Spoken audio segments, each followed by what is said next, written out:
ఒక్కొక్కసారి అర్థం కాదనేటువంటి యాంగిల్లో అన్నారు.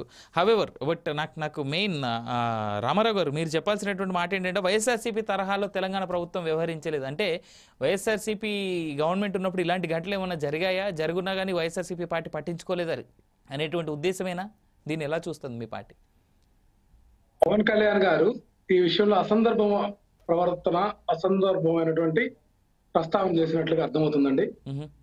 ఇప్పుడు తులసిరెడ్డి గారు చెప్పినట్లు ఇది ఎప్పుడో 4వ తేదీన డిసెంబర్ 4వ తేదీన దాదాపు 26 రోజుల క్రితం జరిగినటువంటి ఘటన. మరి ఇప్పుడు పవన్ కళ్యాణ్ గారు సినిమా పరిశ్రమకు సంబంధించినటువంటి వ్యక్తిగా మాట్లాడా, లేకపోతే అల్లు అర్జున్ కుటుంబంతో ఉన్నటువంటి బంధుత్వ విధానంలో మాట్లాడాడు అనేది ఆయనకే అర్థం కానటువంటి పరిస్థితిగా మాట్లాడారు. అట్లాగే మనం చూస్తా ఉన్నాం, రేవంత్ రెడ్డి గారికి కాంప్లిమెంట్స్ ఎందుకు ఇస్తున్నారంటే ఇక్కడ రేవంత్ రెడ్డి గారు తెలంగాణ ముఖ్యమంత్రిగా ఉన్నారు, హైదరాబాద్ లోనే వీళ్ళ ఆస్తులన్నీ ఉన్నాయండి. దానికోసం రేవంత్ రెడ్డి గారు ప్రసన్నం చేసుకునేటటువంటి పని తప్ప మరొకటి కాదు. పనిలో పనిగా తన అక్కసు ఏదైతే వైసీపీ మీద ఉంటుంది కదా సహజంగా, దాన్ని ఎక్కడో ఒక చోట అనవసరమైనటువంటి సందర్భాల్లో కూడా ప్రస్తావన చేస్తూ వాళ్ళ వ్యక్తిత్వాన్ని దెబ్బతీసుకునేటటువంటి ప్రయత్నం తప్పితే మరొకటి కాదు. ఇక్కడ అల్లు అర్జున్ విషయానికి వస్తే, Allu Arjun movie artist association సంబంధించినటువంటి ఒక ఆర్గనైజేషన్ లో సభ్యుడిగా ఉన్నారు. ఈయన కూడా పవన్ కళ్యాణ్ గారు కూడా అదే ఆర్గనైజేషన్ లో ఉన్నారు.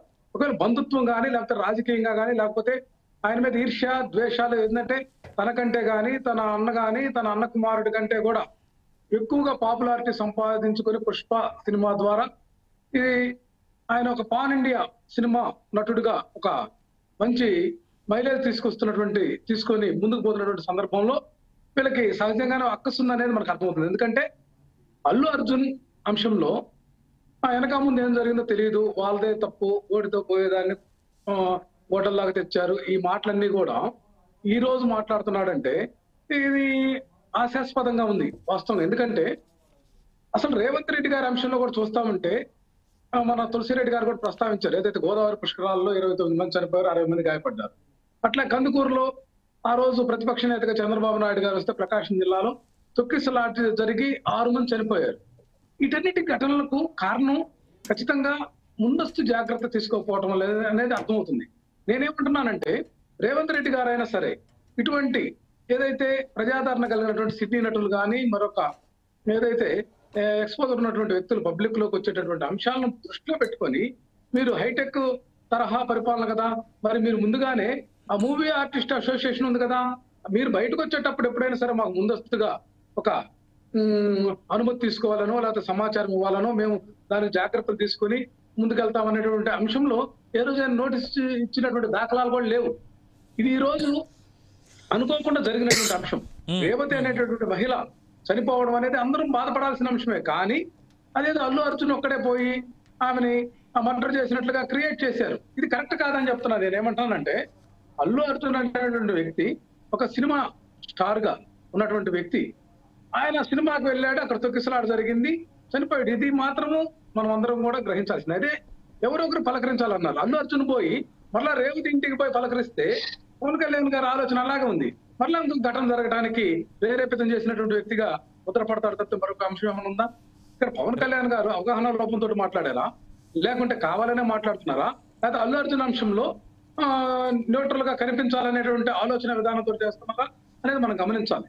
అల్లు అర్జున్ అనేటువంటి వ్యక్తి జైలుకు పోయి వచ్చినటువంటి సందర్భాన్ని పురస్కరించుకొని ఆయన ఏమైనా పరామర్శకి లేకపోతే ఫోన్ ద్వారా కానీ లేకపోతే ఇంటికి వెళ్ళి కానీ పరామర్శించినటువంటి దాఖలాలు కూడా లేవు.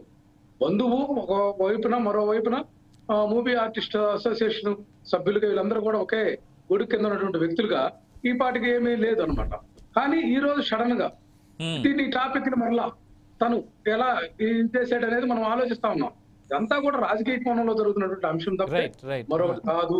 ఇక్కడ తెలంగాణ ఆంధ్రప్రదేశ్ రాజకీయాలు చూస్తే చంద్రబాబు నాయుడు రేవంత్ రెడ్డి అనేటువంటి వ్యక్తులు గతంలో కలిసి పనిచేశారు.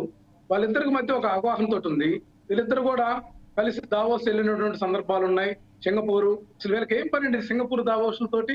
వీళ్ళంతా కూడా రాజకీయాలను వ్యాపారం కోసం వీళ్ళకున్నటువంటి చరిష్మాను వీళ్ళకున్నటువంటి పలుకుబడిని డబ్బులు సంపాదించుకొని దాచుకునేటటువంటి విధానంలో రాజకీయాలు చేస్తూ తమ కుటుంబాలను ఉన్నత స్థితికి తీసుకెళ్లే దానికోసం లేకపోతే తమ బాగోగుల కోసం చేస్తున్నారు తప్ప ప్రజాకాంక్షగా ప్రజా బాధ్యతగా లేకపోతే సామాజిక బాధ్యతగా వ్యవహరిస్తున్నటువంటి దాఖలాలు లేవని చెప్పి సందర్భంగా రైట్ స్పష్టం చేస్తున్నారు. రైట్ రామారావు గారు. Right I will come back to again. Jayaram గారు, డాక్టర్ జయరామ్